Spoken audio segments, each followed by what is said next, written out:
Fala galera, tudo certo? Delton Silva aqui para mais um YouModcast, o seu podcast de inovação e tecnologia na moda. Comigo, uma honra gigante, Sandro Costa. Olá, bom dia. Beleza, cara? Como é que estão as coisas? Ótimo. Muito feliz, um dia muito especial pra gente hoje. Demais. Eu tava ali, faz tempo, esperando por esse dia. Hoje a gente vai ter um convidado. Ai, pelo convidado, achei Pelo que você estava convidado. falando feliz da gente Não, fazer pelo junto. convidado. Hoje é pelo convidado. Hoje eu tô... Não, mas a gente vai fazer uma do... Tiramos o João da sacada, né? Ai, beleza. O João. João, acabou Reinado. teu reinado. A partir de hoje está fora do Modcast. Fechado? Vamos nós. E assim, um convidado extremamente, vamos dizer assim, especial, Sim. né? Muito peso, muita história envolvida. E queria que você fizesse as honras de Não, tentar minimamente não, apresentá-lo. dispensa apresentações. Para o Mold é um dia muito especial, mas para mim também, pela minha carreira, ele foi uma inspiração ao longo do meu trajeto ali. Eu tomava puxões de orelha ali do Naime Officer na época da década de 90, ali no início dos anos 90. Eu tinha que aprender a fazer camisa como ele fazia. Então, vai lá na loja dele, vê como esse cara faz camisa e tal. Depois esse convidado trouxe para nós, para o Brasil, uma marca que foi grande referência, que até hoje, né, uma das maiores marcas do mundo hoje. Vou dar um spoiler aqui do grupo Inditex. E ele veio, literalmente fez no bom sentido, um estrago para o mercado, né? Evolução.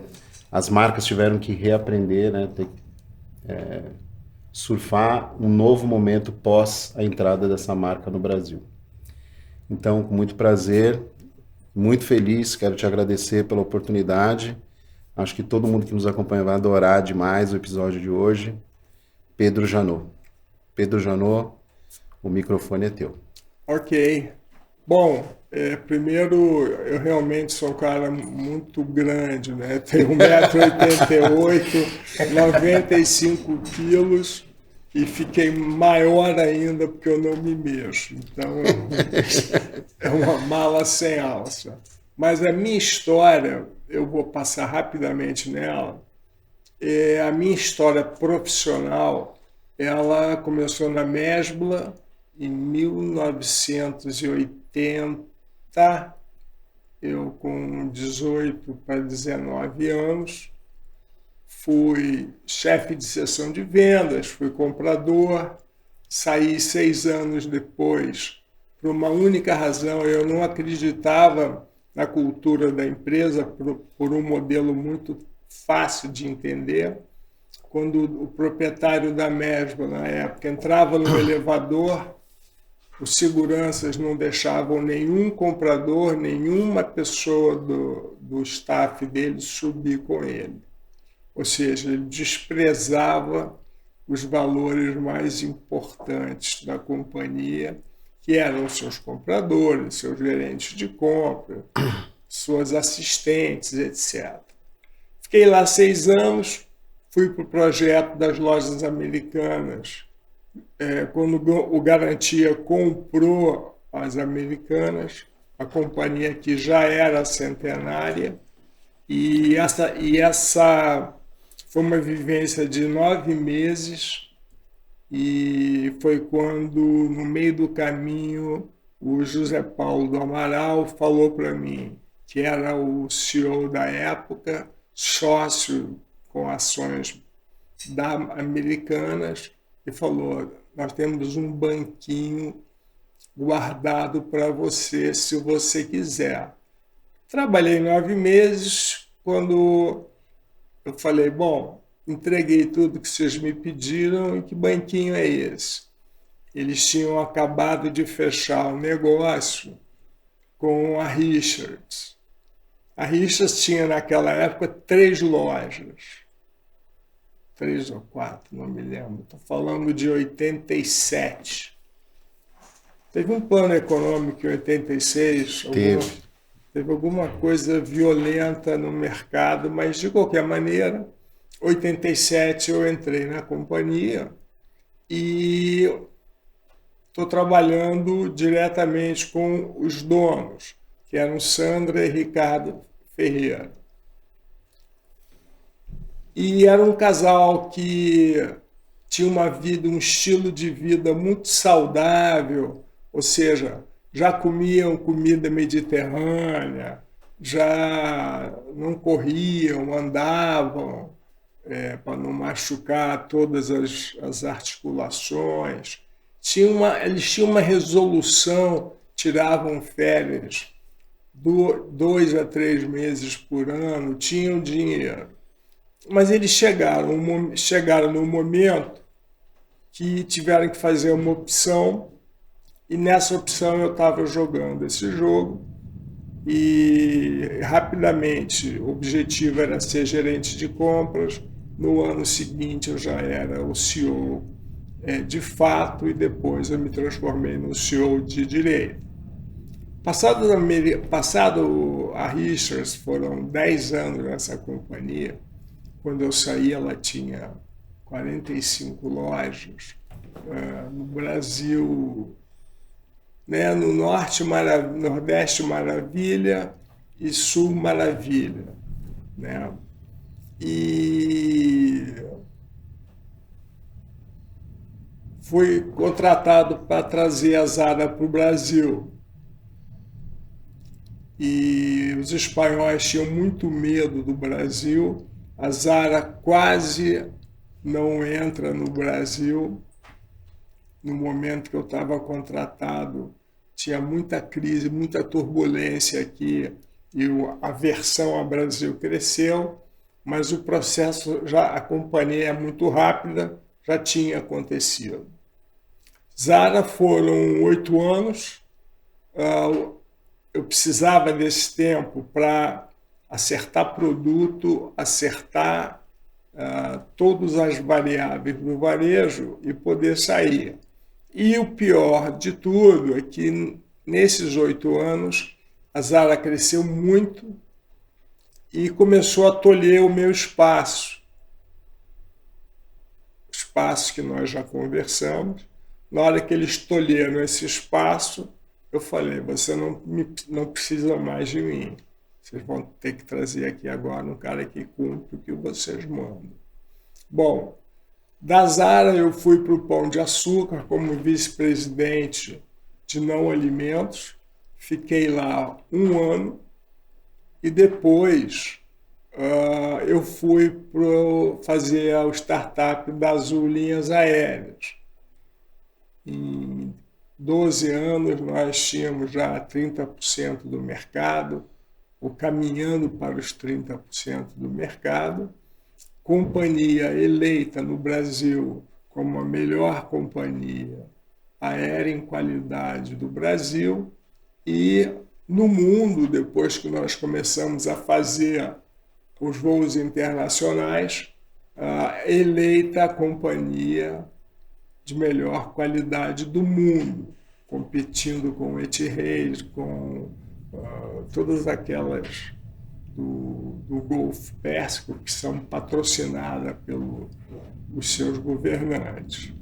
Então, fomos 2 vezes e várias vezes vice-campeão. Companhia mais pontual do mundo fomos nós, há 2 meses atrás. Então, esses são índices de produtividade num ambiente que não tem nada a ver com varejo, mas tem tudo a ver, porque no final da história eu vendo assentos assentos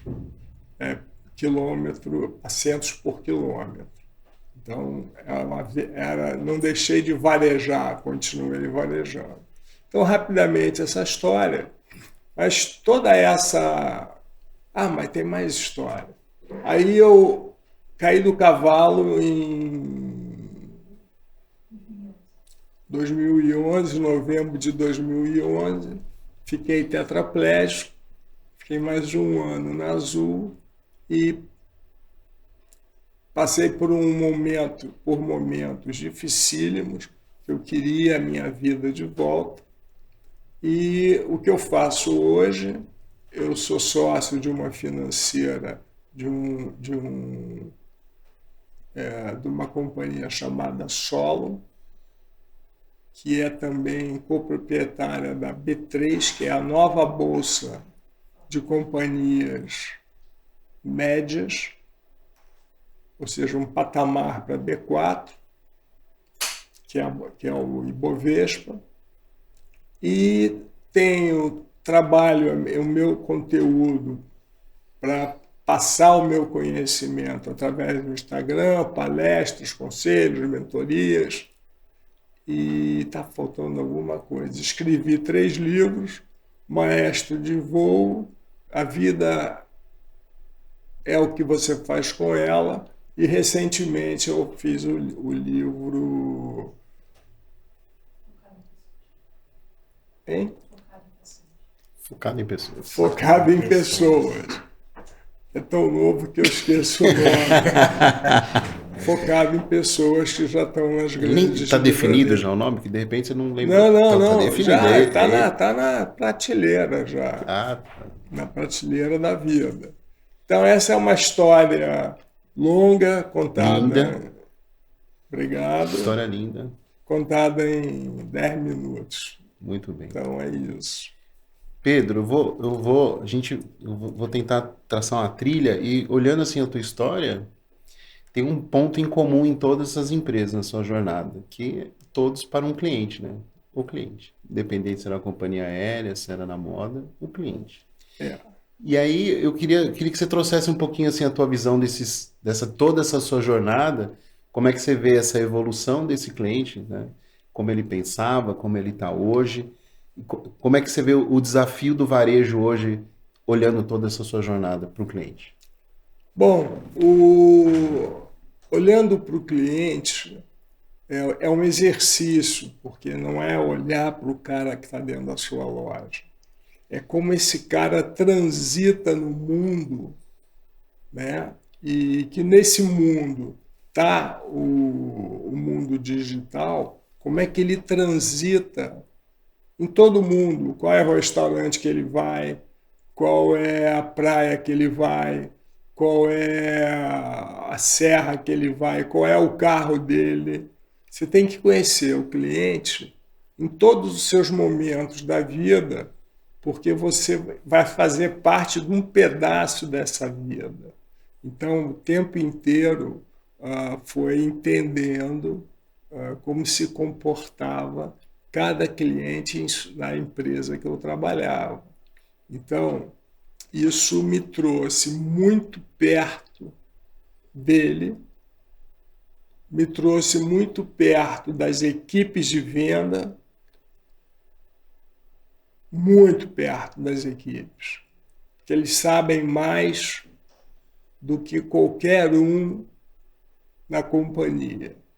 Ainda hoje, com toda a tecnologia de inteligência artificial, os robôs, quando um estoquista bate na caixa, estoura uma caixa, abre uma caixa, ele já fala na hora, isso aqui vai micar, isso aqui vai micar, isso aqui vai bombar, vai faltar o preto, vai faltar o azul, esse azul é bárbaro.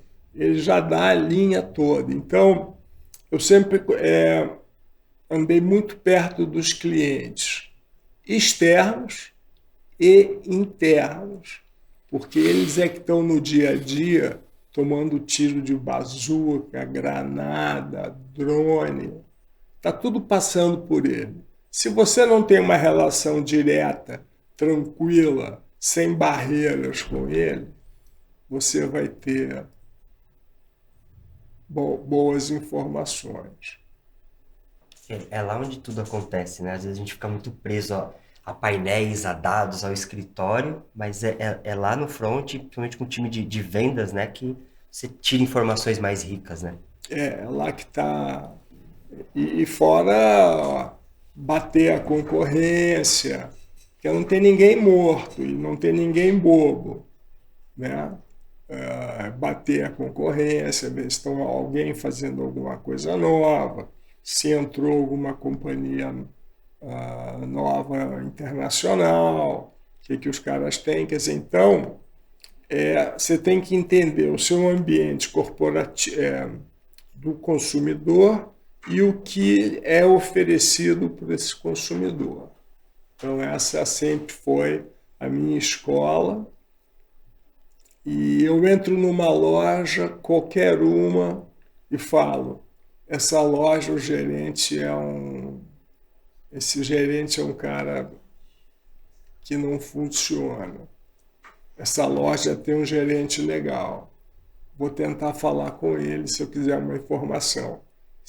Você mata uma loja numa visita, né? Então eu faço toda hora eu tenho uma companhia que eu sou conselheiro e peguei 2 lojas para modificar, tentar desconectar essas 2 lojas da cultura da empresa. Que eu tenho que mudar o dono e mostrar, cara, tem que fazer isso. Vamos agora contratar um cara que faça isso. E aonde que eu estou? Uma vez por semana, eu estou com os caras de compra, os caras de venda numa loja, e você entra. Ah, já entendi. O preto foi todo embora, sobrou o rosa, o pink, que nós vamos tentar vender agora, que estourou o rosa e o pink. Tá bom, então está faltando, a reposição está ok, você conseguiu resolver, e você vai dando passo a passo junto com uma loja, como eu fazia em todas as lojas. Não delegava isso para ninguém. E tem uma história curiosa que é ótima. Eu estava na Richards, talvez no 5º ano, metade do tempo. Eu falei, pô, acho que está tudo feito. O que eu tenho que fazer? Que caminho eu tenho que seguir?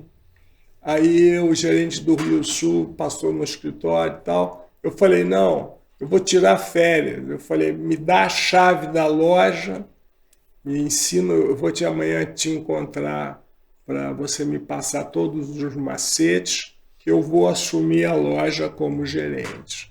Portanto, eu como diretor-geral dessa companhia, eu fui para a loja do Rio Sul, que era a 4ª maior, já éramos 4 ou 5 lojas, e eu fui para essa loja entender onde estava fervendo. Foi aí que eu descobri que o estoquista é o cara que sabe tudo. Foi aí que eu percebi que o cliente toma uma decisão de compra em pouquíssimos segundos, né? Quando você está trabalhando e olhando para ele e você já vê esse cliente passar a mão. Quando eu falo esse cliente, estou falando E&A, né? Passa pela roupa, ela decidiu naquele momento, mas ela vai girar a loja inteira e vai voltar na roupa. Então, além de todos os problemas de produto, que é a grande aflição de todas as lojas de varejo de roupa, ou melhor, de moda, varejo de roupa, é você entender o que está acontecendo na loja. Em 30 dias, eu trouxe uma vez por semana o pessoal que trabalhava no escritório para dentro da loja. Nós passávamos uma manhã discutindo vitrine, discutindo o que é importante ter na vitrine, qual é a mensagem que você quer passar, como é que você coloca o preço. Ah, eu quero vender calça chino, a minha calça chino é a melhor do mercado. Tá bom. Então, o preço dela vai ser um pouquinho maior do que o preço das outras peças que vão na vitrine. A vitrine vai ser seca, porque ela é a grande estrela, e assim sucessivamente. Então, isso já aprendi nos primórdios dessa companhia. Na Zara, para vocês terem noção, em 1991, A voz da mas É a consciência. voz da consciência. Voz da 98. Consciência. 1998, eu trouxe o projeto para o Brasil, fiquei um ano na Espanha, quase um ano, trabalhando aonde? Na loja. Na loja. Eu não tinha, a essa altura, eu já não tinha preparo físico para ficar em pé 12 horas por dia. Mas nessa loja, eu fiz tudo. Desde estoquista, desde tudo, do zero. E você sabe a quem eles perguntavam se devia contratar ou não esse diretor do Brasil, esse gerente geral, esse CEO do Brasil? Perguntava às gerentes da loja, perguntava ao gerente do masculino, perguntavam do feminino. E a pergunta era simples: e que tal este tio? Que te parece? Né? Sim. Que te parece? Ah, muy bien, muy trabajador, muito fácil com as clientas e tal. E assim foi. Quer dizer, eu contratado, tem uma curiosidade que eu fui para lá sem contrato. Foi no fio do bigode. Fio do bigode. Fio do bigode. Deu uma tremedeira, mas falei assim, eu tenho aqui um e-mailzinho, que era uma offer letter, talvez me sirva para alguma coisa se der errado.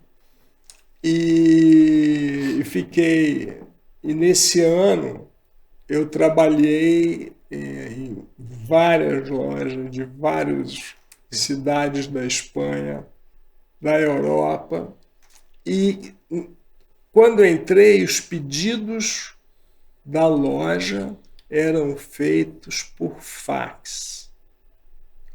Então eu estou falando, em 98, eu entrei na área de logística e tinha, sei lá, 20 fax. Cada hora entrava uma loja, passava um office boy, cortava e dava na mão do gerente de distribuição. Então, a mágica acontecia, a mágica da Zara já acontecia quando a informação era enviada via fax. Naquela época tinham 4 países, Portugal, Espanha, já começava a trabalhar na França, Bélgica, tinham uns poucos países. Então não precisa de muita coisa para começar a fazer uma coisa muito inteligente e que ainda é inteligente e é muito grande. Pedro, aproveitando você falando da Zara, eu queria aprofundar um pouquinho vou pegar uma palavra sua aí, a mágica, e pensando na década de 90, para mim a grande mágica da Zara era a operação de loja no Brasil, visual merchandising, que era uma coisa que a Zara tem até hoje muita competência, e para o Brasil ninguém fazia, né? Como é que foi essa chegada no Brasil, uma operação diferenciada, né, de novo, um visual merchandising super estruturado? Quais foram os desafios? Como é que você vê visual merchandising até hoje para as marcas de moda? A chegada da Zara no Brasil, eu tive uma oportunidade de trocar o nome Zara por Pedrones. Porque, por uma razão simples, ninguém no Brasil conhecia a Zara em 1998. Quantas pessoas? 0,3% da população, aquele fenômeno espanhol que acontecia em Paris, a Zara sendo posta abaixo pelos clientes. Mas quantas pessoas conheciam? Quantas pessoas conheciam os designers famosos da moda? Armani, Paul Smith, e ninguém conhecia. Porque na Europa ela se fazia muito dizendo o seguinte: esse é um terno tal com o cara do Armani, é igual do Armani. Feito com outro tecido, mas é igual. Só que você compra ele por 15 avos do preço de um Armani. Aqui no Brasil, não. Nós caímos, ninguém conhecia a Zara, então ninguém conhecia o método de visual merchandising, ninguém entendia a modelagem, que vinha toda errada. Um biquíni dava para fazer com a mesma lycra, dava para fazer os 3 ou 4 biquínis, apesar da gente ter falado, ter levado amostras para dizer, e durante 3 anos eu tive um Réveillon com roupa preta na vitrine. Então, a vitrine, ela tem muito mais a ver com uma tendência e ela fica estática por um tempo. Cada loja poderá ter seu tempo, se achar que for assim, mas a Zara era em torno de 15 dias. Tinha um grupo de vitrinistas que corriam as lojas dentro de um cronograma. Na Europa tinha uma moça que cuidava de desenhar as vitrines, fazer mobiliários para as vitrines, etc. E cada vez usavam, de lá para cá, elas usam muito pouco mobiliário na vitrine, é praticamente a roupa, a luz e os manequins. Então esse foi um desafio para o cliente entender. Outro desafio foi fazer a roupa certa para esse cliente, foi um desafio enorme, que eu tinha que convencer as compradoras, os designers da época, que nem tudo que elas entregavam era para o Brasil. Foi uma luta ferrenha.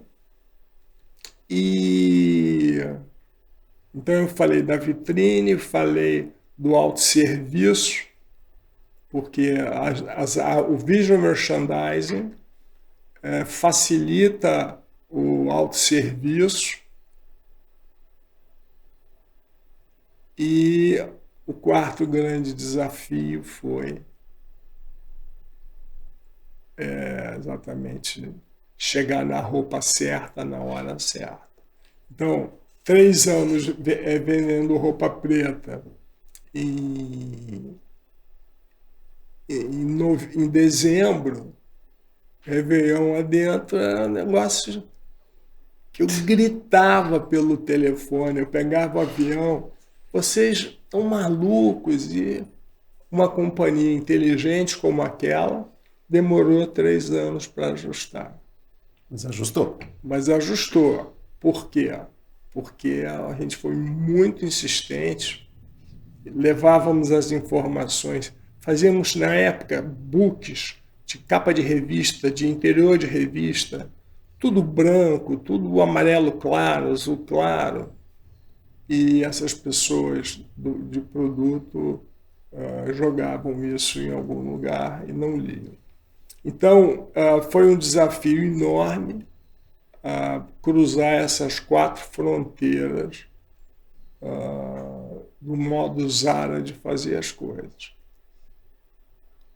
E aí a coisa foi acontecendo, porque o cliente não adiantava reclamar que eu quero alguém me atendendo, porque não tinha, e o que tinha era o atendimento com o olhar, ou seja, um cliente a 5 metros de uma cliente, ele olhava para ela, dizia, eu estou aqui para qualquer coisa, e ia trabalhando no que continuava a trabalhar, repor a loja e tal, e sempre com o olho para lá, cuidando dos seus clientes.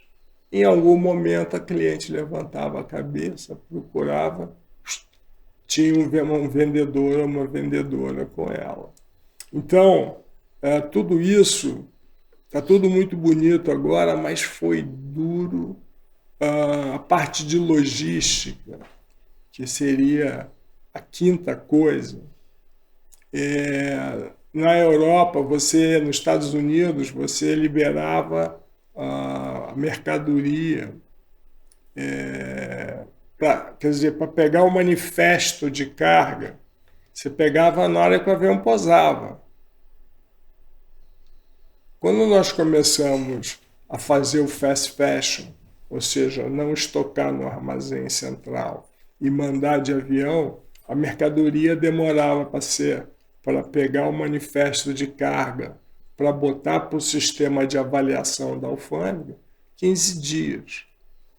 E tivemos que trazer na confiança esse processo para poucas horas depois que ele pousava.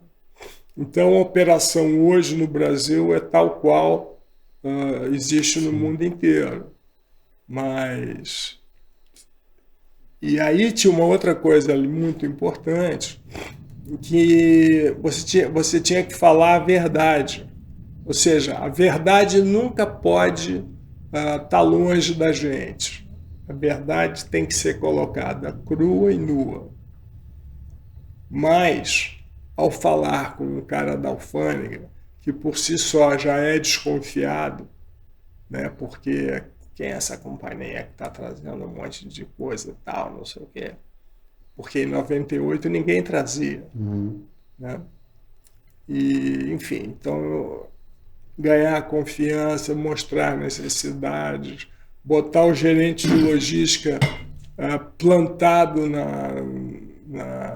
aeroporto para fazer a coisa acontecer. E então, quem vê hoje fala, que lindo, tem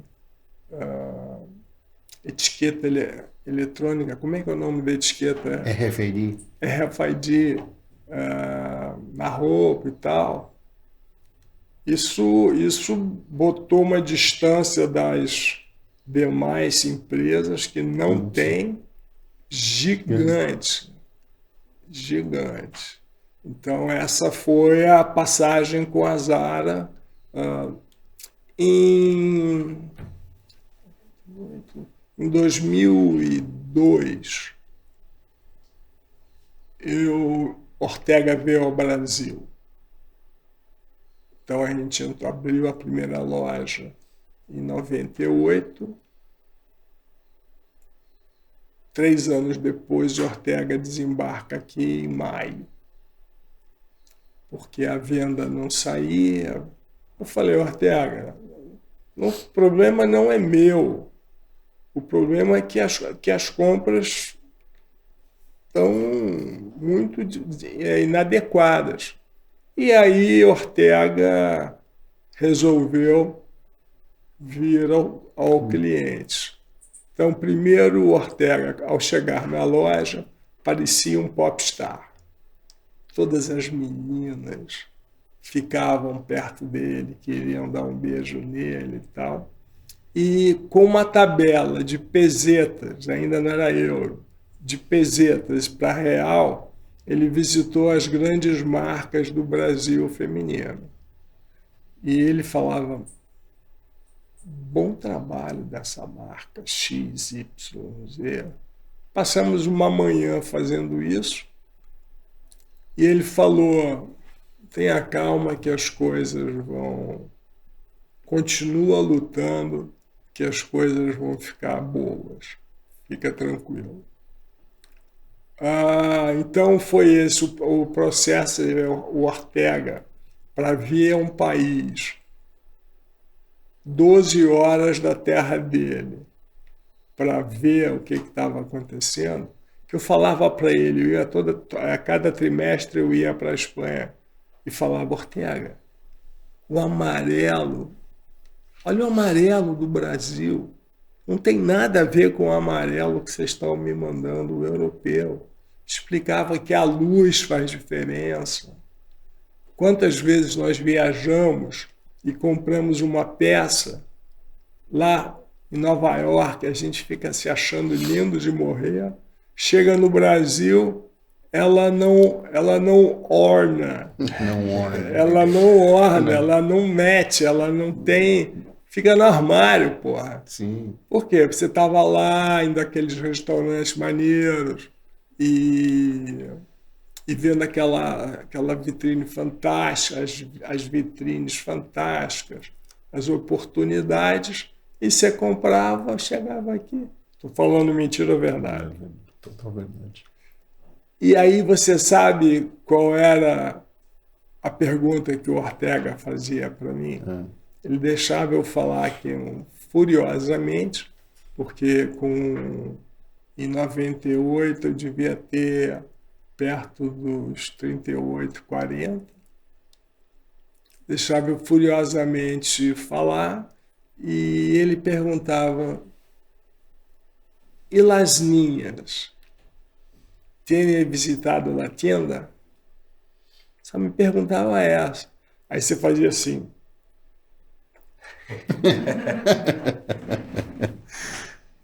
Pouco. Médio. E ele falava: tens que visitar muito. Porque as ninhas é que sabem a verdade das coisas naquele momento crítico em que você tem o cliente, o dinheiro, a vontade de obter, você ter o produto, né, o momento X, você tinha que ter as linhas com você, a caixa, o estoquista. Porque os diretores de uma companhia dessa, em qualquer lugar do mundo, a sua companhia pode acabar, mas os programadores, as linhas, vão estar trabalhando, vão abrir a porta no primeiro dia. Sim. No dia seguinte ela já vai funcionar, vai ter caixa. O resto é uma outra história. Legal. E até pegando esse gancho, voltando um pouquinho no começo que você disse você tem que visitar as lojas, tem que conhecer, e em poucas horas, poucos dias você mata isso. Tem uma passagem bem legal sua da Zara, que quando você ficou lá em treinamento, que você disse que estava pronto, antes de vir ele te fez rodar todas as lojas lá, né? E queria que você compartilhasse isso um pouquinho com a gente, e trazendo também dicas de como que o pessoal pode fazer essa rodagem, não nas lojas próprias só, né? Mas também dos concorrentes.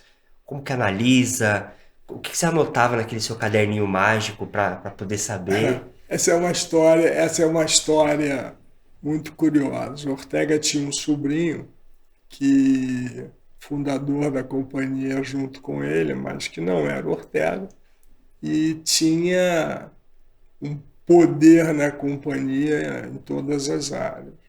Um cara, inclusive, muito ríspido, muito contra a cultura, e a gente estava pronto, trabalhando para abrir a loja do Morumbi em outubro, final de outubro.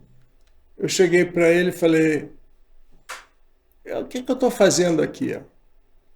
Estou aqui contando, checando contas de telefone. Ok, mas o que você quer de mim agora para ir para o Brasil? Ele falou: vou te dar uma lista de 10 lojas em 2 regiões. Você dá um vistaço, dá uma olhada nelas e me traz o que tem de diferente entre elas. Fiz em 2 dias esse negócio, porque eu já estava tão treinado que eu entrava na loja, aqui tem problema de roubo de mercadoria, eu ia decifrando, e tinha uma passagem que ele sempre me via anotando alguma coisa. Eu falava: por que anota tanto, brasileiro? Eu falei que a minha cabeça não é um computador ainda. Eu preciso ter, e eu aprendo escrevendo. E ele falou para mim assim: você vai dar a volta e não quero papeleiros, né? Aí eu voltei para apresentar para ele: tá pronto, loja tal, plá, plá, plá, plá, plá, e ele olhando, loja tal, plá, plá, plá, plá, plá, plá. E aí ele falou: não, para, você não me trouxe nenhum papel? Eu falei: conho, você me pediu para não usar papeleio, eu não estou usando papeleio nenhum. Não, não, traz uma folha escrita que basta para mim. E aí fiz no computador, imprimi, dei para ele. E às 11 horas da manhã de um dia qualquer em outubro, ele falou, vai para o Brasil. Legal. E aí, então, foi muito duro. Tive um crescimento profissional na Zara Imagina. muito duro. Você trouxe uma coisa, vou pegar um gancho teu aí falando sobre cultura. Eu estava conversando com a Maria Cândida, da Voz da Consciência, contando ali da década de 90. Eu trabalhava na M-Office, né? Tinha M-Office, Elos, Fórum e Zump, né? Eram as grandes referências do momento. Eu contei para ela que a M-Office fazia o mesmo modelo de tricô, no tricô feminino, 5, 6 coleções, o mesmo modelo, só mudava a cor e etiqueta. E a M-Office, na época, a sensação era trocar de etiqueta, os clientes iam atrás da etiqueta nova. E aí estava contando para ela, assim, eu trouxe para você que essa é a maior dor da nossa empresa hoje, da Umold, a frase que a gente mais escuta é: eu sempre fiz desse jeito e eu vou continuar fazendo desse jeito. E quando a gente fala o mercado mudou muito, o consumidor mudou demais, né? Imagina, é inconcebível pensar na década de 90, você pegar o mesmo produto, fazer 5, 6 coleções do mesmo produto, só mudando cor. E hoje uma grande dor nossa assim, é olhar um pouco essa questão da cultura, né? A cultura é um grande ofensor quando se fala de transformação, né? E hoje a tecnologia, a inovação vem provocando não só o mercado da moda, mas como qualquer varejo hoje, né? Eu queria que você trouxesse um pouquinho assim dessa sua jornada, a cultura, né? O quanto ela pode ser um ofensor na transformação, como cuidar da cultura, como ela pode ser um propulsor dessa mudança. Como é que você vê trazendo as suas experiências aí? Bom, a cultura é a base de tudo, né? A cultura é tudo aquilo que você faz, de bom e de ruim. Se você faz bem, ou seja, se você cria um sonho factível, as pessoas percebem que aquele sonho é verdadeiro, não é uma conversa para boi dormir, né? Quando ela vê os valores da companhia e percebe também que os valores eles são primeiro usados pelo famoso C-level da companhia, são defendidos por eles, e aí quando isso acontece, isso desce para a companhia com uma força muito grande. E você tem que ter ritos que validem o tempo inteiro o sonho, os valores, e eu quero escutar vocês, quero cuidar de vocês como um único ser humano, vocês na sua casa e vocês aqui com a gente. Claro que da Richards para Azul, essa coisa foi sendo refinada. E aí vem o que acontece hoje. Eu não vou ficar aqui nessa empresa 3 meses depois que ela não segue meu propósito. Ela não tem o meu propósito. O cara vira as costas, dá um tchau e vai embora. Então, a cultura para mim é simplesmente cultura, é ser humano indivisível, falar a verdade, falar com os miúdos. Isso para mim é um pacote infalível. Então, quanto muito donos de companhia ainda estão chicoteando as suas equipes, e distante do chão de loja, se eles continuarem a repetir isso, eles não vão muito longe, na minha opinião. Porque também, além de eles estarem contrariando toda essa lógica que eu acabei de falar, eles estão ficando de costas para o mundo tecnológico que pode ajudá-lo muito a tomada de decisão. Então ele não muda, quer dizer, ele está batendo chicote, faço assim há muito tempo. E o que acontece? O que acontece é que eu, que estou há 12 anos acidentado, que estou trabalhando com empresas de moda como consultor e conselheiro. Ou seja, não estou tão defasado assim. E vou ao shopping, que é o que interessa no momento final, boto 5 mil reais no bolso, 10 mil, 15 mil fictícios, e vou andar pelo shopping. Nenhuma loja me atrai, me faz entrar dentro dela, não me motiva a entrar, não me motiva para ver, não me motiva para nada. O varejo de hoje, ele é igualzinho à transformação que a Zara fez no varejo de hoje. No varejo daquela época. E ele continua igual.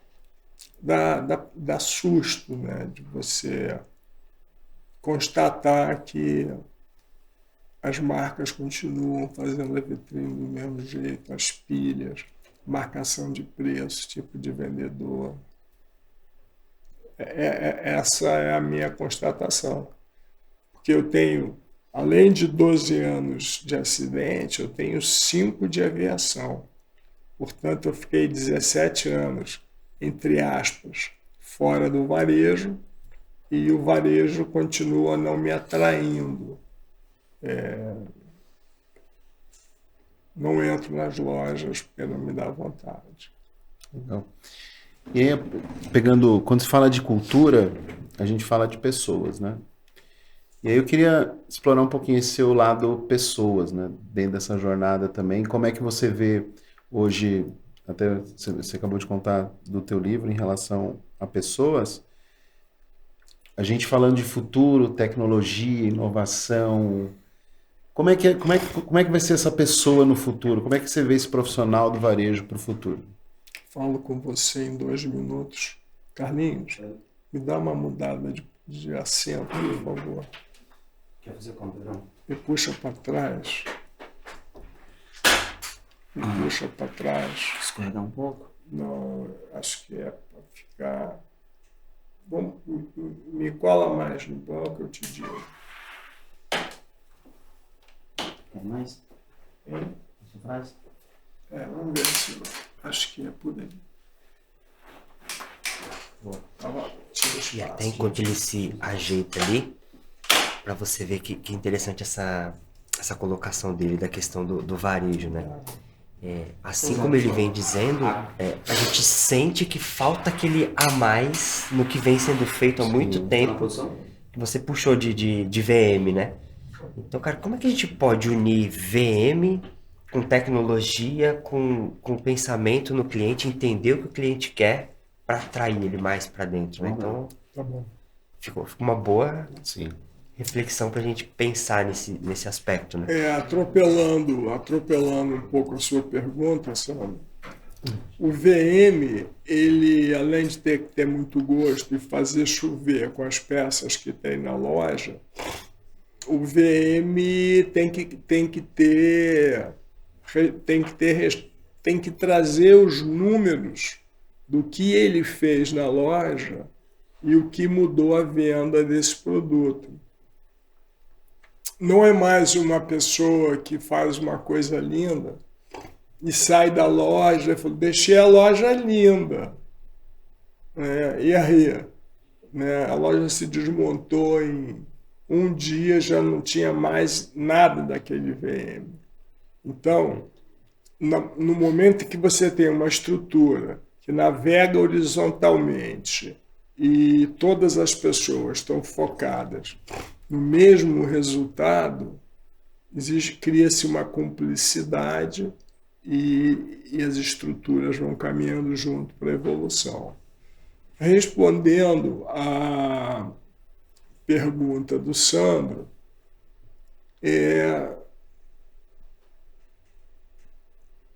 Sandro, você lembra quando éramos homens da caverna, 40 mil anos atrás, que nosso tacape era um pedaço de pau ou um fêmur de um animal qualquer? Morávamos numa caverna e depois que nós descobrimos o fogo, começamos a comer carne cozida e passávamos muito mal comendo carne crua. Mas adorávamos aquele negócio. Aí você dá uma voada até 1890, foi quando o petróleo começou a entrar na nossa vida química, baseada no petróleo, entrou na nossa vida, sujou a atmosfera toda, trouxe uma mudança comportamental enorme de consumo, uma geração de lixo fantástica. Nós estamos aqui hoje tentando fazer um turnaround desse nosso modo de viver. Sim. Então eu acho que o homem vai se adaptar como vem se adaptando ao novo modelo, né? Então eu não vejo, ele vai continuar a ser dependente da cultura, dos valores, dos ritos, só que a sua ferramenta não é mais um tacape de madeira ou um fêmur de um animal. Sua ferramenta é um bicho como vocês. Entendeu? E essa ferramenta é que vai fazer quem tiver mais disciplina, né, e astúcia para olhar essa ferramenta, mais bem sucedido ele será. Esse homem que veio antes da Revolução Industrial, ele já queria ver e ser visto. Então você pega a Idade Média, nos castelos, as roupas maravilhosas que as pessoas faziam, queriam ficar magrinhas, se amarravam no espartilho, se amarravam no espartilho. Espartilho.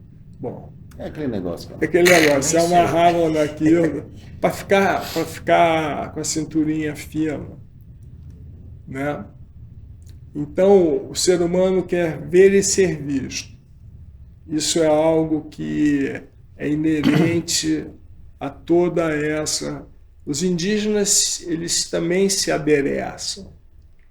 Em momentos rituais de uma tribo indígena, eles se adereçavam com colares, com pulseiras, com cocares, com sainhas, né, para esconder aquela maravilha que ela tem. Entendeu? Então eu acho que o futuro eu vejo de forma muito tranquila. Vai mudar o apartamento, o cara vai morar num apartamento de 35 metros, mas super designer, super morar numa cápsula, vai. Mas ele vai para o boteco, ele vai para o bar, vai jantar fora, vai chamar os amigos. Chama de que maneira? Aperta um botão e chama a rede dele, fala: aí galera, vamos se encontrar no lugar tal, fiz uma reserva para 5, vamos. Não vai mudar. E talvez ele tenha mais tempo, ele tem que ter mais tempo para ser mais criativo, para ser mais ser humano, né? Para ele ser mais humano. Sair dessa correria desenfreada que eu vivia, que você vive. Eu ainda tenho cacuete de ter uma vida apertada, mas ter uma vida solta você vai permitir a criatividade, o bem viver e o bem-estar. E um fato que tem mostrado vários estudiosos pelo mundo, que a população vai entrar em taxas decrescentes né, vai cair nos próximos 10 anos. Então, isso tira a pressão, todas as pressões que nós vamos ter demográficas. Então, acho o futuro muito lindo. Mas a passagem de perna, sabe? Essa passagem dura. Vai ser muito dura. Pegando o gancho do muito dura, nós estamos vivendo um ano muito duro, né? Quando se fala do varejo brasileiro, a gente tem acompanhado várias empresas com muita dificuldade, até porque captaram dívidas durante a pandemia, taxa de juros, agora né? Na NRF, National Retail Federation, em janeiro, eles trouxeram muito essa questão do ganho operacional, né? A gente olhar para dentro das empresas, pegar esse ano para melhorar a nossa eficiência operacional. Conhecendo algumas empresas, eu vejo giro, né? Cobertura de estoque é um indicador que até muito tempo as pessoas não olhavam com muita, né? Ter eficiência operacional. Então, está todo mundo buscando a sintonia fina em resultados, né? Mas, e fundamentalmente, como rescaldo da NRF, tem cuidar de gente. Falou-se demais em gente. E eu sempre falei que o nosso problema, quer dizer, o nosso problema de companhia tem sempre muito mais oportunidade do que a crise. Sempre falei isso. E olha que eu vivi crises do Sarney catar boi no pasto, todos os planos econômicos. Década de 80 tinha um plano econômico por uma inflação de 80% ao dia, ao mês. Muita gente nem sabe o que é o RV, né? Pois é. Era todo dia. Esse desdobramento vai ser muito duro mesmo. Legal. E aí eu queria que você trouxesse um pouquinho assim, que eu acho que é o grande desafio das empresas hoje, voltar um pouquinho daquele negócio assim, puta, eu sempre fiz desse jeito, né? E aí eu queria, o que você enxerga para o futuro do varejo, olhando todas as possibilidades, né? Antes tinha o tacape lá de madeira, hoje as empresas possuem até muitas tecnologias para esse processo, para melhorar a produtividade, a eficiência. O que você falaria para um executivo de empresa hoje para esse novo momento do varejo no mundo hoje? Eu diria para ele, como nós conversamos agora, quer dizer, olhar para dentro dessa empresa, olhar para as pessoas. O seu problema é muito maior do que a crise externa e abrace a tecnologia melhor que você encontrar. E tenha muita disciplina de fazer tudo isso acontecer na hora e no momento que você precisa. Eu não tenho mais nada e visite cuide dos seus miúdos. Legal. Então são essas. E uma outra curiosidade que eu tenho contigo é assim, essa relação, você viveu muito o mundo físico, né? A venda do mundo físico. E forçosamente o nosso varejo de moda até a pandemia ainda não tinha de forma estruturada esse mercado online, essa história do omnichannel e tal, e a pandemia trouxe forçosamente essa evolução. E hoje existe o dilema, né? E aí, vou para o mundo online, fico no físico? Como é que você enxerga essa divisão para pacificar essa história do... Essa pergunta é incrivelmente legal, porque eu estou fazendo um projeto que eu ainda não posso dar nenhum spoiler dele, mas a gente admite que o nosso negócio é físico. É físico. E ele vai se transformar num digital na medida em que o cliente quiser. Entendeu? Sob demanda. Sob demanda. E não vou atrás dele, não vou ficar soltando coraçãozinho, vou fazer que a minha loja seja uma referência que ele adore, ame visitá-la. A experiência. A experiência. Vou cuidar de cada ponto da experiência, onde ele toca a companhia, a experiência dele vai ser muito boa. Onde ele quiser tocar, mas o foco da companhia é o mundo físico. E tem uma coisa que aí é um sentimento meu, né? Voltando de novo. Não sei se você concorda. Concordo. Eu sou da era do ponto físico e da experiência, né? Eu vou voltar àquela coisa do década de 90, poucas marcas no Brasil. Hoje, se a gente fosse fazer uma lista de todas as marcas existentes no Brasil, hoje uma estilista se forma, ela acha que pode ter uma marca, monta o site dela, ela tem uma marca, então, sei lá, tem milhões de marcas no... Do mesmo jeito que eu acho que a tecnologia ela é importante para essa evolução, eu vejo algumas empresas hoje muito preocupadas com operação, com tecnologia, também esquecendo um pouco do que a gente sempre se preocupou no passado, que era o produto de fato. Né? De usar, de investir no que é o core do negócio. Eu falei com um CEO de uma empresa há pouco tempo atrás, ele chegou para mim e falou: Sandro, minha empresa tem 40 anos, eu já investi no RP da empresa, investi em sistema para contabilidade, para o RH, tal, mas nunca investi na área core do meu negócio, que é na área de produto. E olhando e confessando para você, tanto em pessoas, como em ferramentas e processos. Então, depois que eu saí do lado de cá do balcão, de diretor de empresa, e fui para o setor de tecnologia e atendendo esse varejo, isso para mim virou muito comum, como é curioso, vou dizer assim, o investimento das empresas em back-office, em sistemas que não geram valor, né, que a gente consiga medir um ROI, um payback, e não fazer um investimento de forma legítima no core do negócio. Então, aí eu trago aquela coisa assim, tem muito dono que fala, não, é ali o pessoal da criatividade, o pessoal não gosta muito de processo, eu tenho medo de encaixotar eles e tal. Como é que você vê essa coisa, tipo assim, vou investir em tecnologia na área de back-office, eu não invisto em processo, pessoas e ferramentas para uma área core de negócio? Bom, primeiro tem que ter coragem para fazer essa mutação. Não dá para apertar gente de estilo.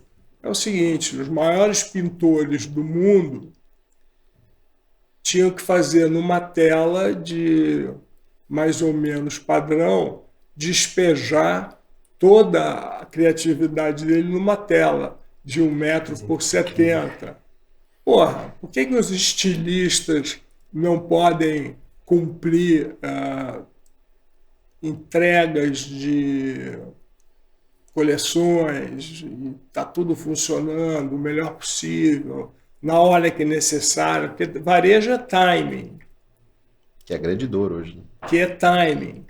E o produto fala na loja e fala em casa.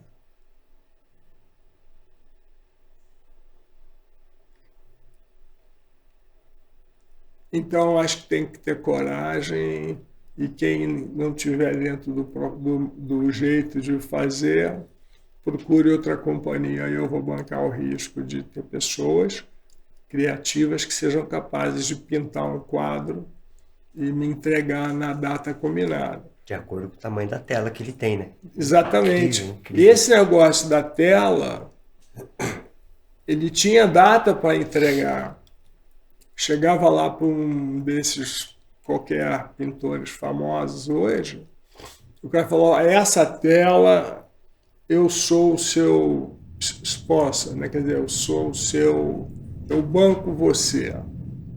Essa tela tem que estar sendo entregue no dia X, porque no dia Y é o aniversário da minha rainha.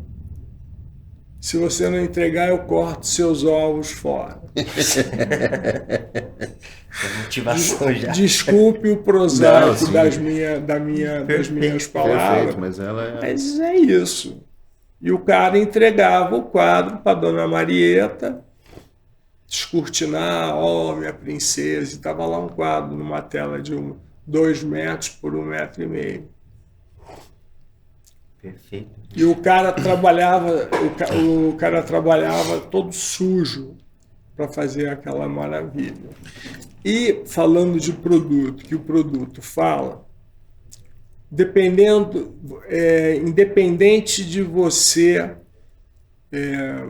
trabalhar em que nível você trabalhe do mercado econômico, estou falando, você atende cliente da classe A, B, C.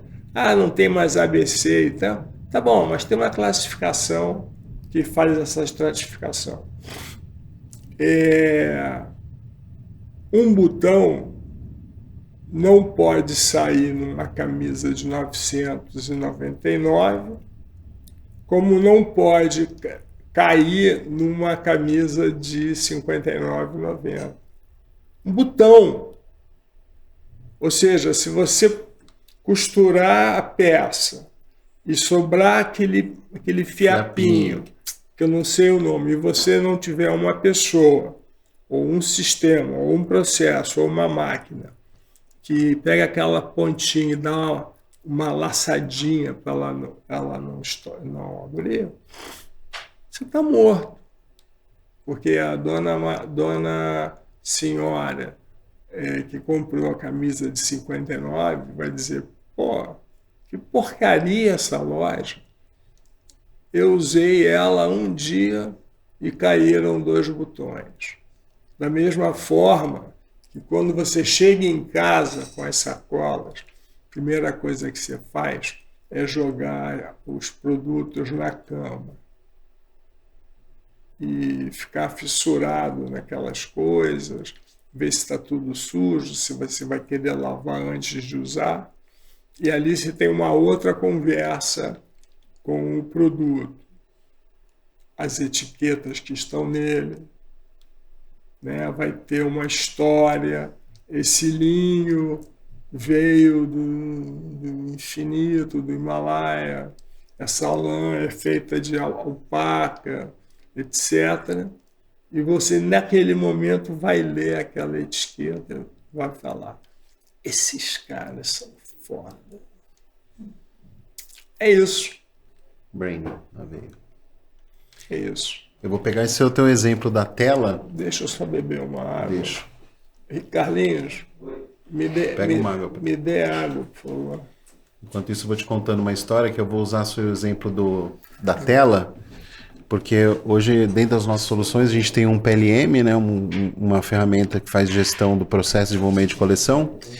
E o nosso desafio hoje, o que a gente tem feito nas marcas, é criar um algoritmo para ajudar a estilista, né, ela dizer qual é a tela dela, né?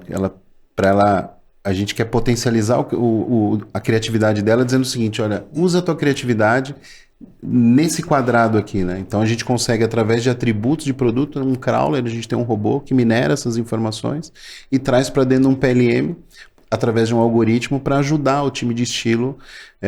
A gente tem um índice de probabilidade de sucesso de produto que faz todo esse mecanismo dentro do PLM para potencializar o desenvolvimento. Então eu vou usar teu case da tela como pitch para venda agora. Perfeito. E eu queria que você trouxesse um pouquinho já me pediram, né, ao Pedro Janot lá, que ele deve ter de histórias curiosas, assim, que você fala assim, cara, histórias malucas, ou fala, esse momento eu fui muito louco, olha o que eu fiz.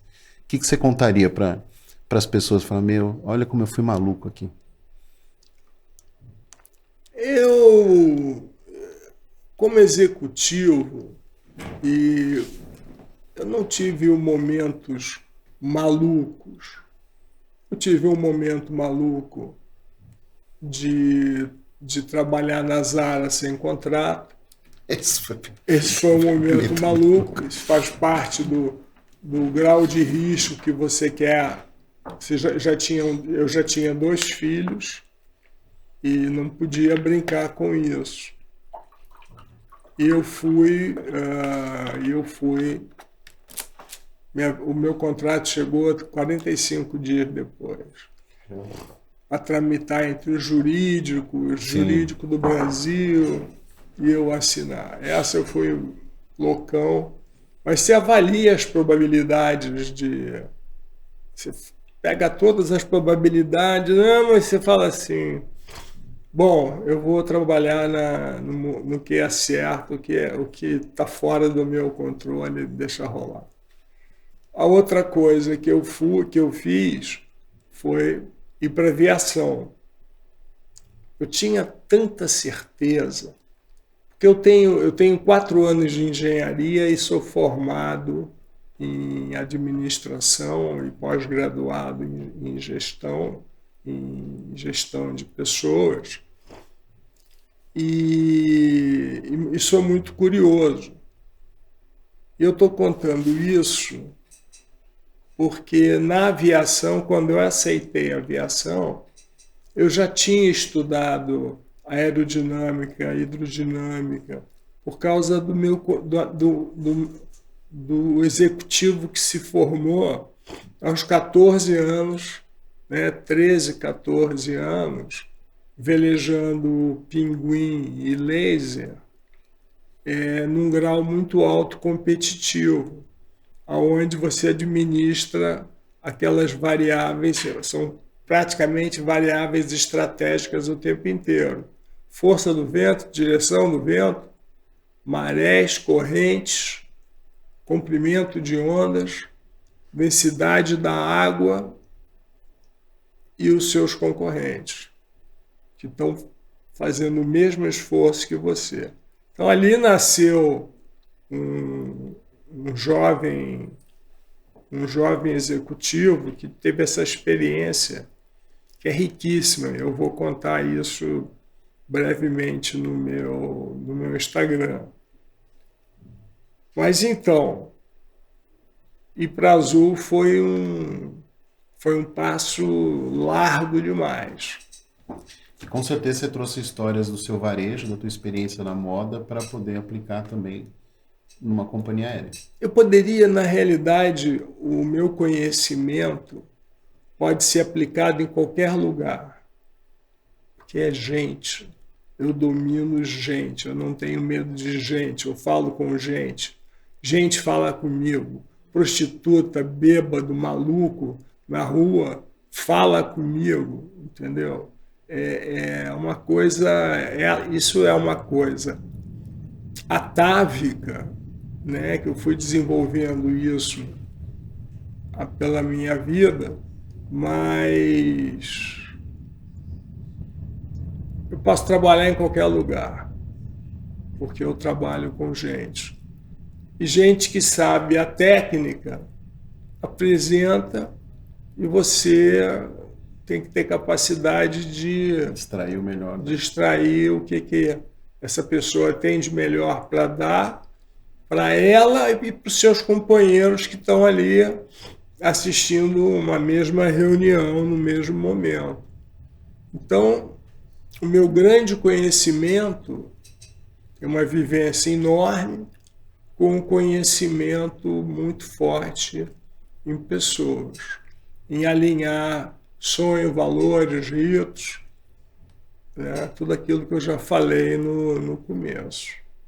Então, a companhia aérea foi a prova, foi aonde eu fiz o meu vestibular como executivo, de que eu posso ser executivo, podia ser executivo em qualquer lugar, em qualquer segmento. A gente tem vou contar para ele um segredo, a gente tem um sonho, nós sócios na Mold, e a gente está estruturando para chegar nesse momento que a gente catalogou os sonhos de todo mundo da nossa empresa. E eu, particularmente, entrevistei muita gente que entrou, a gente tem 60 pessoas, e a primeira curiosidade foi como é difícil uma pessoa sonhar. Quando eu perguntava assim, me fala seu sonho. Ela, sonho, nossa, sonho, né? E a gente catalogou o sonho de todo mundo E porque a gente tem um alinhamento entre os sócios que, que a gente acredita que o molde vai transformar, vai realizar os sonhos dos sócios e não faz sentido realizar somente o sonho dos sócios. A gente precisa, de alguma forma, tentar impactar o sonho das pessoas que estão na mesma jornada do que a gente. Então, a gente tem muita crença que o sonho pode ser a grande alavanca de uma coisa muito legítima das pessoas, de a gente conseguir extrair o melhor de cada um. Exatamente. Na Azul, nós fazíamos um welcome aboard, que nós falávamos de sonho. Imagine só uma sala com o comandante, copiloto, mecânico de pista, atendente os balconistas que ficam, pessoal de lógica, de TI, você botar esse grupo e eu falava assim, sonho é uma coisa que você tem e que você busca ele todos os nanosegundos da sua vida para ele. Significa o seguinte, se você sonha, você quer reformar um carro, vamos dizer, você quer reformar uma motocicleta X. Você tem um sonho infantil de ter uma motocicleta do Jaspion, não sei quem é o super-herói hoje. E esse sonho, você passa numa vitrine e olha uma cor de uma roupa, você já está pensando, já sei onde é que está a cor que eu quero. Sim. Fotografa. Então, o sonho é aquele negócio que você, todos os nanosegundos da sua vida, você está sempre pronto para capturar energia para ele. E ele pode ter tempo, ele pode ter... Tem que ter tempo, timing. E se você sonha, você, primeiro, como ser humano, vai ser feliz, que você sonha, parte acontece, parte não acontece, você remonta o sonho, e se você consegue fazer isso com a sua vida própria, você consegue fazer para a empresa que paga o seu salário, que te quer ali dentro, que quer ter você junto do time dela. E aí eu perguntava, qual é o sonho de vocês? E cada um falava. O meu era ter uma Mercedes X, para contrastar mesmo. Cada um ia botando o seu sonho. Podia ser verdade, o cara nunca tinha pensado entre o primeiro que eu perguntava e o 60º que eu perguntasse, talvez tivesse mais tempo de pensar. Mas sonho tem uma força, né? Inigualável. Eu queria perguntar da biblioteca. Queria fazer, a gente tem como a gente falado, um quadro aqui, onde a gente faz a nossa biblioteca, livraria digital, para trazer justamente para as pessoas, contribuir com a galera que está nos assistindo, nos ouvindo, com dicas de livros, filmes, séries, conteúdos. Eu preciso de água para responder essa pergunta. Carlinhos, água. Nos socorre aqui. Cadê a água? Estamos nos finalmente já. Eu, por mim, ia ficar a tarde inteira aqui. Traz o almoço lá no Pedro.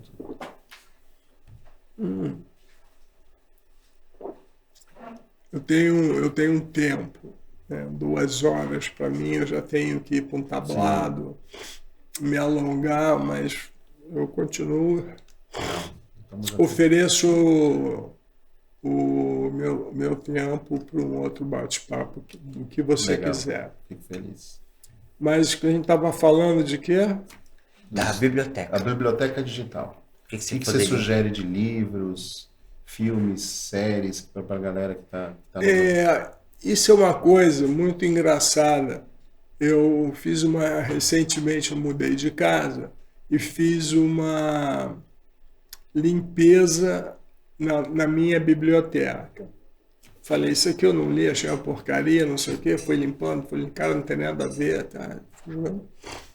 E tem uma parte dessa biblioteca, talvez um terço dela, é formada por livros de aventura. Como o Valdemar Niklevich fez os 7 cumes. Legal. Você imagina o cara sonhar. Esse é um exemplo, é um título que eu me lembro. Um cara sonhar para escalar os 7 maiores cumes do mundo, se preparar psicologicamente, fisicamente, administrar todo o mapa de risco, que é altíssimo, e ir para a empreitada.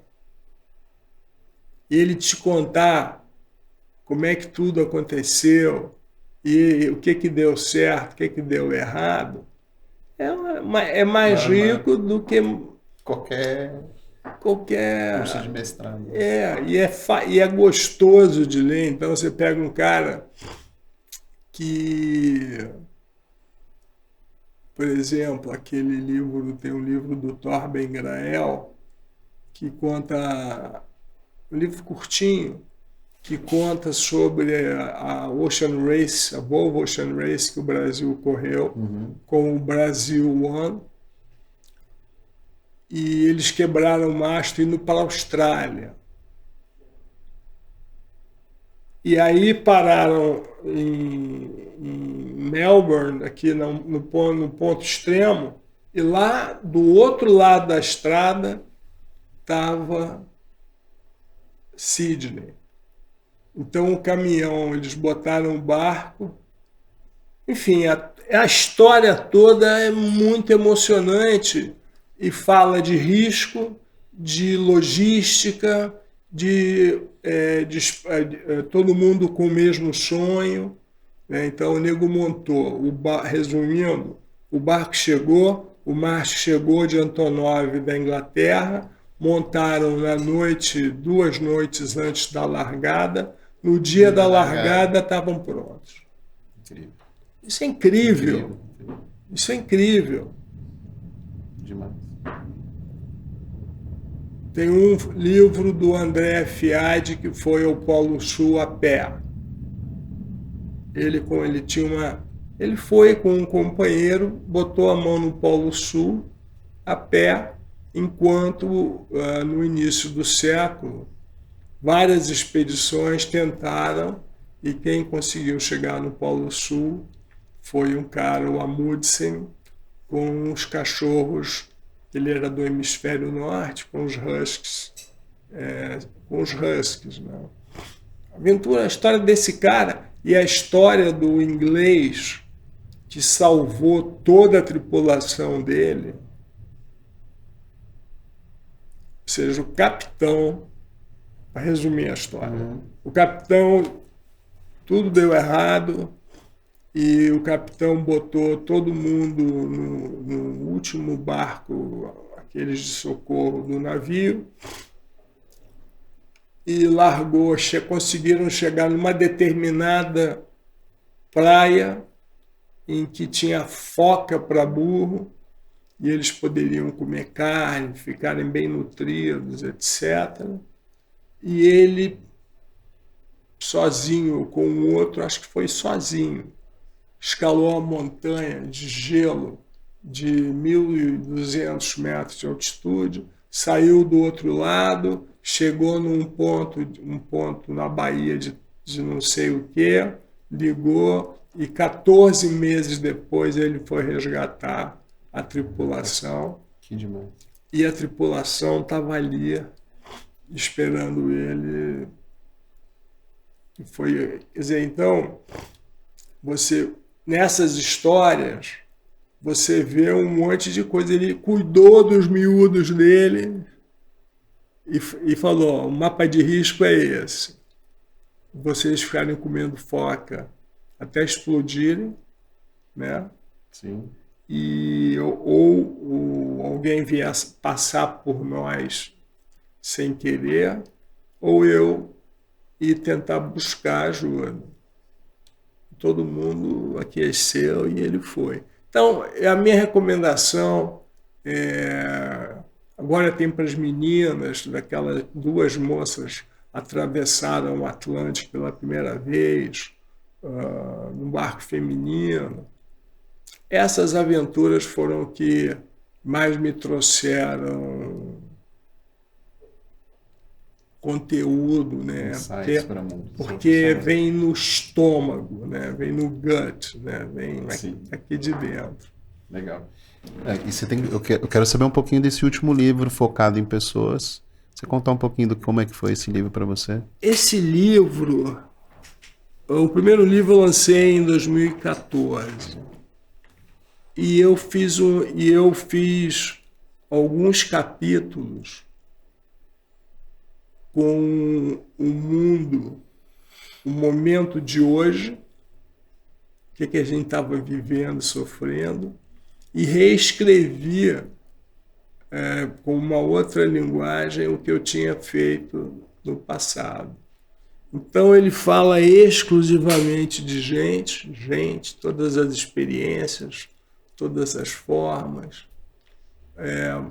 e ele está sendo muito bem lido e quem lê fala que gostou muito. Então eu recomendo. Ótima leitura. E até para você saber, assim, uma coisa que a gente, quando a gente se apresenta, a gente sempre fala que a tecnologia para nós, a nossa empresa, é só um meio. E a gente acredita muito nas pessoas que a gente tem hoje para fazer esse processo de transformação. Porque tecnologia é um commodity, né? O que vai realmente mudar são as pessoas. Quando eu fiz aquela linha do tempo, você vai ver que quem mudou tudo foram as pessoas. Exatamente. Não é? Legal. Então, legal. Considerações finais? Vamos para as considerações finais. Já abusamos demais do Pedro aqui. Estou muito feliz. Eu acho que, primeiro, agradecer demais, assim, um dia histórico para a gente, ter você aqui com a gente, uma história tão linda e ainda que vai continuar ainda gerando muito impacto ainda no mercado. Eu estou muito feliz com o dia de hoje. Agradecer também aos nossos 60 molders, né? Porque esse dia de hoje aqui também é graças a tudo que a gente vem construindo ali na nossa história. E as pessoas que estão por trás, se pudesse colocar todo mundo aqui na mesma sala aqui para poder assistir, ia ser bem bacana, né? Mas está todo mundo lá trabalhando e atendendo, fazendo acontecer com os nossos clientes também. Mais alguma coisa, Deltão? Eu queria só ouvir um recado final do Pedro, a audiência, dar um abraço para a galera aí, deixar o seu recado seu final. Recadinho final para todo mundo. Pessoal, um abraço e reflitam muito sobre o seu sonho. Isso vai mudar a sua vida. Tchau. Sensacional. Valeu. Então é isso aí, galera. Espero que vocês tenham gostado, tanto quanto a gente, tanto quanto o Sandro, que dá pra ver o brilho nos olhos dele. Bem feliz. E te aguardo no próximo episódio. Deixa as estrelinhas, deixa as perguntas aí. Forte abraço. Até a próxima. Valeu, gente. Obrigado. Tchau. Grande abraço. Tchau para vocês.